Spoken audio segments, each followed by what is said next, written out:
Nakagraduate ka, hindi mo na pinapansin yung parents mo. Busy ka? Inuuna mo pa yung Facebook, di ka man lang madaan sa bahay.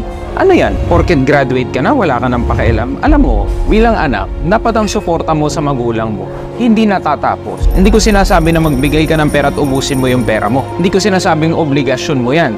Pero, emotional support, physical presence, celebration of important events, dapat andyan ka. Huwag mo makakalimutan na nanggaling ka dyan sa nanay at tatay mo.